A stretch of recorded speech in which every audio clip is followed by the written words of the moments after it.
ನಮಸ್ಕಾರ friends, welcome to my channel. ಖಂಡಿತ ನಾನು ಈ ವಿಡಿಯೋನ ನಿಮಗೆ ಶೇರ್ ಮಾಡಲೇಬೇಕು. ಯಾಕಂದರೆ ನನಗಂತೂ ತುಂಬ ಯೂಸ್ಫುಲ್ ಆಗುತ್ತೆ, ನಿಮಗೂ ಯೂಸ್ ಆಗುತ್ತೆ ಅಂತ ನಾನು ಈ ವಿಡಿಯೋನ ಶೇರ್ ಮಾಡ್ತಾ ಇದ್ದೀನಿ. ಈ ಟೇಬಲ್ ಬಂದು ಮಲ್ಟಿಪರ್ಪಸ್ ಟೇಬಲ್ಲು. ಇದು ನಾವು ಮನೆ ಚಿಕ್ಕದಾಗಿದ್ದಾಗ ಅಥವಾ ಕಡಿಮೆ ಜಾಗದಲ್ಲಿದ್ದಾಗ ಈ ಟೇಬಲ್ನ ಮಾಡಿಸ್ಕೋಬೋದು.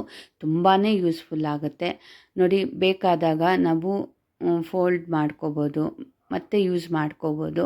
ಬೇಡ ಅಂದಾಗ ಫೋಲ್ಡ್ ಮಾಡಿ ತೆಗೆದಿಡ್ಬೋದು. ಇದೊಂದು ಟೇಬಲ್ ಇದೆ ಅಂತಲೇ ಗೊತ್ತಾಗಲ್ಲ, ಅಷ್ಟು ಜಾಗನೂ ಸೇವ್ ಆಗುತ್ತೆ ಮತ್ತು ನಮಗೆ ತುಂಬ ಯೂಸ್ಫುಲ್ ಆಗುತ್ತೆ. ಇದರಲ್ಲಿ ಬೇಕಾದರೆ ನಾವು ಐರನ್ ಮಾಡ್ಕೋಬೋದು, ಬಟ್ಟೆ ಐರನ್ ಮಾಡ್ಕೋಬೋದು ಈ ಟೇಬಲಲ್ಲಿ. ಈಗ ತುಂಬ ಜನಕ್ಕೆ ಪಾಪ ಕಾಲು ನೋವಿರೋರು ಅಥವಾ ವಯಸ್ಸಾದವ್ರಿಗೆ ಕೆಳಗಡೆ ಕೂತ್ಕೊಂಡು ಊಟ ಮಾಡೋದಕ್ಕೆ ಅನುಕೂಲ ಇರೋದಿಲ್ಲ.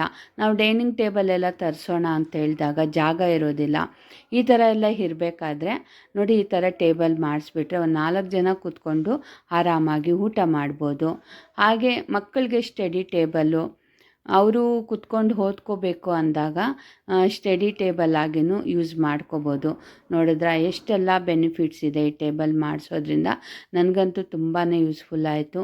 ನಿಮಗೂ ಇದರಿಂದ ಯೂಸ್ ಆಗಲಿ ಅಂತ ಹೇಳ್ಬಿಟ್ಟು ನಾನು ಈ ವಿಡಿಯೋನ ಮಾಡ್ತಾಯಿದ್ದೀನಿ. ಖಂಡಿತ ನಿಮಗೆಲ್ಲರಿಗೂ ಇಷ್ಟ ಆಗಿದೆ ಅಂದ್ಕೊತೀನಿ. Thank you for watching.